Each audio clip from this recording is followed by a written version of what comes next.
que aquí hay que ver dos cosas, ¿no? Primero que obviamente el simbolismo que esto implica para el pueblo musulmán es importante, pero además hay que tomar en cuenta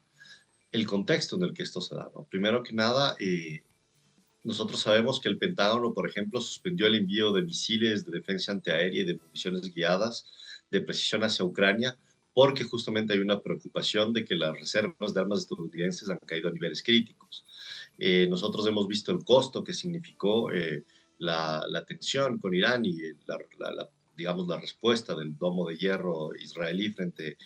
a los misiles enviados por Irán, el costo que esto significó. Entonces tampoco es algo neutro ni algo coyuntural, sino que corresponde al costo y la insostenibilidad de esta disputa que ha venido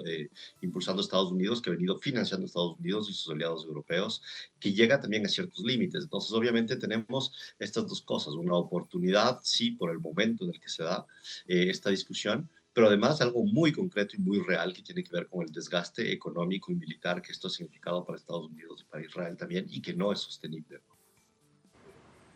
Sí, o sea, esto es evidente que el costo de la guerra para Israel ha sido terrible, ¿no? En términos obviamente económicos, pero también en términos, por un lado, simbólicos, en el que se mostró que esta famosa defensa infalible que tanto vendía a su población, que hacía sentirse, digamos, invencible y además de la impunidad con la que ha gozado durante un año y medio frente a los crímenes de guerra y el genocidio en contra del pueblo de Gaza,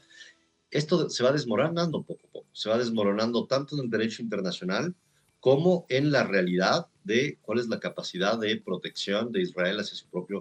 su propio pueblo en términos de el costo y la practicidad misma de estos famosos escudos, de esta cúpula de hierro, eh, que no obtuvo la eficacia que tanto vendía, digamos, el gobierno. Entonces hay un costo económico que se salda en billones de shekels en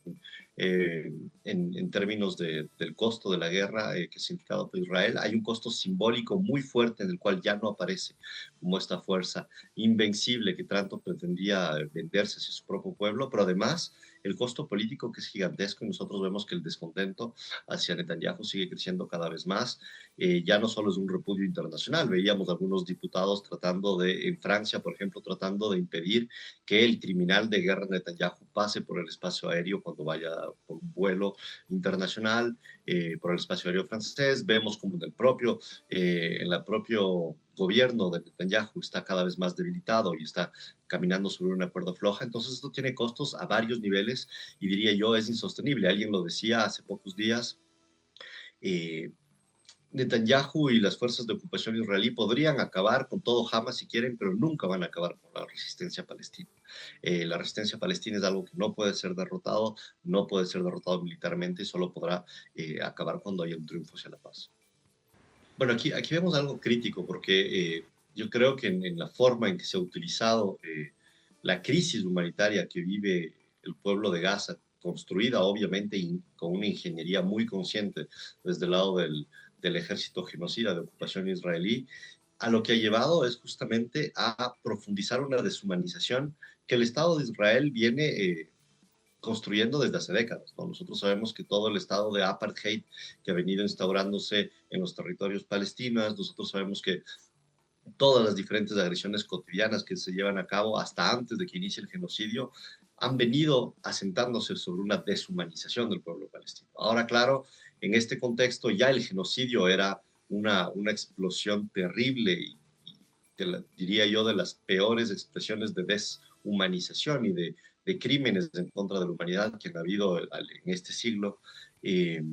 pero además ahora con la utilización de esta crisis humanitaria, la utilización de la ayuda humanitaria para deshumanizar aún más, para tratar de humillar a un pueblo, aquí surgen dos cosas. Por un lado, se ve evidentemente el carácter de fascistización que avanza en la sociedad israelí, en el ejército israelí, que obviamente lleva décadas este proceso, pero que ha llegado a extremos que nos tocará estudiar en la historia como de la misma manera que estudiamos el fascismo en la Segunda Guerra Mundial, entender cómo los seres humanos fueron capaces de llegar a tales extremos de brutalidad, de humillación, de deshumanización y de destrucción de sus semejantes, pero además también pone de realce la valentía que tiene la resistencia del pueblo palestino. El pueblo palestino no se ha doblegado, la dignidad del pueblo palestino sigue ahí a pesar de tanta tanta brutalidad, de tanta deshumanización, de este genocidio, de estos intentos de humillación. Entonces es el contraste entre estas dos cosas, ¿no? Por un lado, un proceso claro de fascistización y de ya un avance fascista total del ejército de ocupación israelí, que no le cuesta para nada deshumanizar a un pueblo entero y tratarlos como si no fueran sus semejantes, pero además, como digo yo, la dignidad y valentía del pueblo palestino que aún así no ha bajado los brazos y que no bajará los brazos frente a esto. Aquí hay algo que es clave resaltar y es que, claro, la legitimidad de Netanyahu dentro de su propio gobierno está totalmente mermada, ¿no? La razón por la cual, primero, esto tiene un carácter fundamental, que es que a Netanyahu nunca le interesaron los rehenes en este proceso, ¿no? Lo único que Netanyahu ha tratado de avanzar es con una coalición de extrema derecha,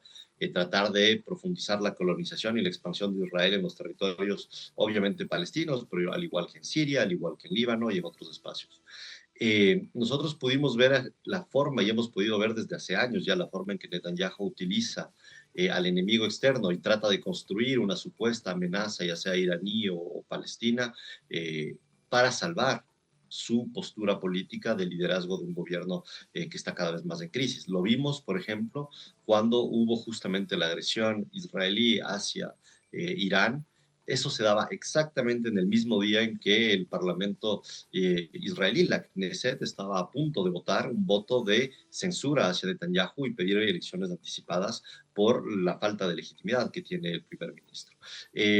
Además de esto, algo que es clave resaltar aquí es que, claro, se hablan de estas negociaciones de paz, se hablan del hecho de que se está empujando a eso. Netanyahu simplemente está discutiendo con Trump, que es el único que mantiene esa legitimidad, digamos, la legitimidad de Netanyahu se da solo desde el extranjero, a pesar de que haya un proceso de fascistización dentro del propio Israel, de que la sociedad israelí sí ha mirado hacia otro lado durante el genocidio, también hay que evidenciar que la propia sociedad israelí también está descontenta con Netanyahu. Entonces Netanyahu se mantiene gracias a Trump, pero además recordemos y resaltemos que este famoso acuerdo de cese al fuego del que se está hablando en este momento se lo propone durante 60 días. No estamos hablando de una paz duradera, no estamos hablando de pensar una solución de soberanía para el pueblo palestino que disponga de su Estado, no estamos hablando de un desarme nuclear de Israel, que tiene las armas nucleares, aún si trata de negarlo, todo el mundo lo sabe, que tiene armas nucleares y que no ha firmado el Tratado de No Proliferación de Armas Nucleares, que es un riesgo terrible para todas y todos nosotros.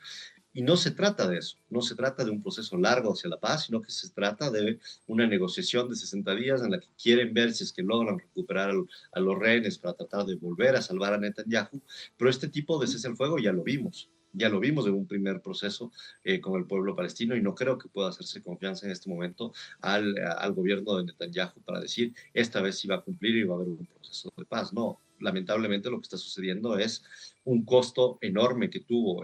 la disputa con Irán, además de lo que decíamos en un inicio, que es Estados Unidos que está con una reserva de misiles que ha caído bajo de su nivel crítico y que en este momento necesita recuperar este nivel y por eso a los propios Estados Unidos militarmente les conviene hacer un cese en hostilidades temporal. Y resalto en esto, no se está proponiendo una paz a largo plazo negociada con el reconocimiento de un Estado palestino, sino un cese al fuego temporal en el cual, como siempre, van a tratar de recomponer sus fuerzas militares y seguir con el proceso de colonización. Sí, o sea, no podemos olvidar la forma en que Israel ha violado los ceses de fuego con Líbano, Israel ha violado el supuesto proceso de cese al fuego que se iba a dar con diferentes fases, que solo se cumplió una primera para liberar a rehenes y después simplemente se siguió profundizando de una forma aún más brutal el genocidio y que no es algo nuevo. Recordemos que todo el proceso de colonización de Cisjordania se da con la violación de los acuerdos de Oslo del 94 y es a partir de ahí que viene colonizándose todo el territorio de Cisjordania de una forma acelerada y de cierta manera con una total impunidad interna en el marco de estos acuerdos. Esa es la estrategia de Israel, ese es el accionar israelí y como lo hemos visto además, no solo depende de Netanyahu, porque Netanyahu es quien está de primer ministro ahora, pero eso es una estrategia estructural que ha venido llevando a cabo el Estado de Israel, eso no hay que olvidarlo, pero lo que sí es verdad es que Netanyahu ha profundizado estas estrategias de construir el enemigo externo cada vez que se ve amenazado, y en ese sentido es que estamos en este momento para nada en un escenario que podríamos decir que está empezando o dándose un primer paso hacia la paz. No, por el momento se está dando algo muy, muy pragmático en términos militares, en términos económicos, que en realidad lo que hace es resaltar la insostenibilidad para Israel de tratar de seguir con esta dinámica frente a al costo que esto implica y a la no doblegación de la resistencia palestina que sigue viva, y finalmente también una tensión a nivel global que cada vez más crece y que va aislando a Israel, no solo en términos de cómo Netanyahu es hoy un primer ministro que tiene una orden de arresto internacional, en el cual se están investigando ya en la Corte Penal Internacional con grandes pruebas todo lo relacionado a los crímenes de guerra, a los crímenes de genocidio, pero además es un repudio en la opinión pública que va creciendo cada vez más frente a todo esto.